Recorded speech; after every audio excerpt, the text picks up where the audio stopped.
ఏదైనా ఫెస్టివల్స్ వచ్చినప్పుడు కొబ్బరికాయలు కొడతాం, కొబ్బరి మిగిలిపోద్ది.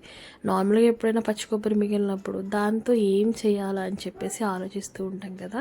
బట్ ఎప్పుడైనా ఇలాగా రోటి పచ్చడి చేసుకొని తిన్నారా? కొబ్బరి పచ్చడి. హాయ్ అండి, వెల్కమ్ టు పురిగిండం పులిగ రుచులు.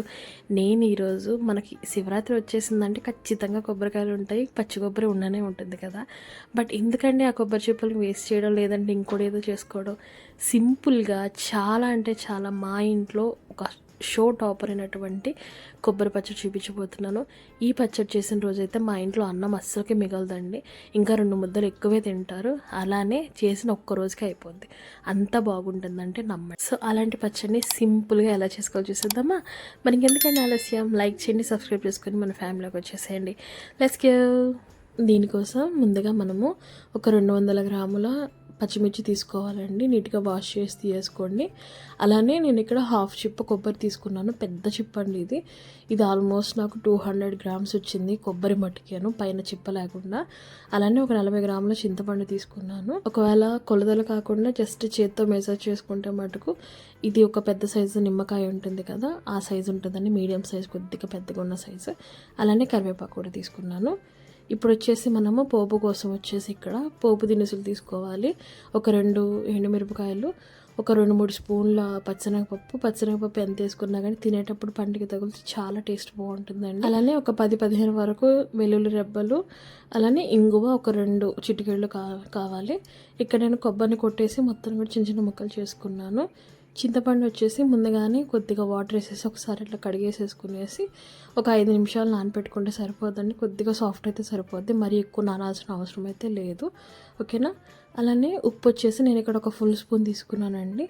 కల్లుప్పు అయితే మనం రోట్లో దంచుతున్నాం కాబట్టి నేను ఇక్కడ కల్లుప్పు వాడుకుంటున్నాను. ఇక్కడ నేను రోటి పచ్చడి చేస్తున్నానండి. సో నేను ఫస్ట్గా రోలు నీట్గా వాష్ చేసి పెట్టేసుకున్నాను. ఇప్పుడు ఇందులో ఫస్ట్గా పచ్చిమిర్చి వేస్తున్నాము. పచ్చిమిర్చిని మనమైతే ఫ్రై చేయాల్సిన అవసరం అయితే అవసరమే లేదండి. సింపుల్గా మనం ఎలా అయితే పచ్చిమిర్చి తీసుకుంటాం అలానే వాష్ చేసి వేసేసుకునేసి నీట్గా మెత్తగా పేస్ట్ లాగా అయితే దంచొద్దు. అందుకే మనం రోట్లో చేసేది ఎందుకంటే ఆ ఫ్లేవర్ బాగుండాలని కచ్చపచ్చగా దంచుకుంటున్నాము. ఇప్పుడు ఇందులోనే మనం వచ్చేసి కొబ్బరి కూడా వేసేసుకునేసి దీన్ని కూడా సేమ్ అండి, కచ్చపచ్చగా దంచుకుంటే సరిపోద్ది.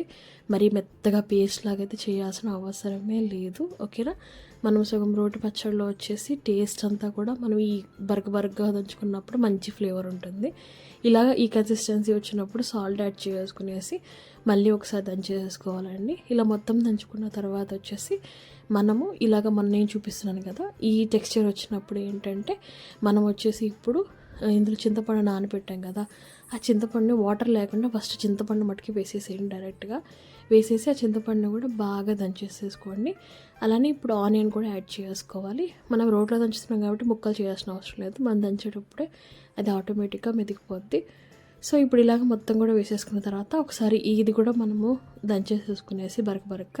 ఇప్పుడు ఇందులో మన చింతపండు మిగిలిన వాటర్ ఉన్నాయి కదా, అవి కూడా యాడ్ చేసుకోవాలి. ఇదంతా వేసేసిన తర్వాత జస్ట్ ఒకసారి మొత్తాన్ని కూడా నూరుకున్నట్టుగా ఒకసారి కలిపేసేసుకునేసి బాగా ఈ టెక్స్చర్ వచ్చేంత వరకు మనం ఒకసారి మొత్తాన్ని ఇంకొకసారి దంచేసుకుంటే సరిపోద్దండి.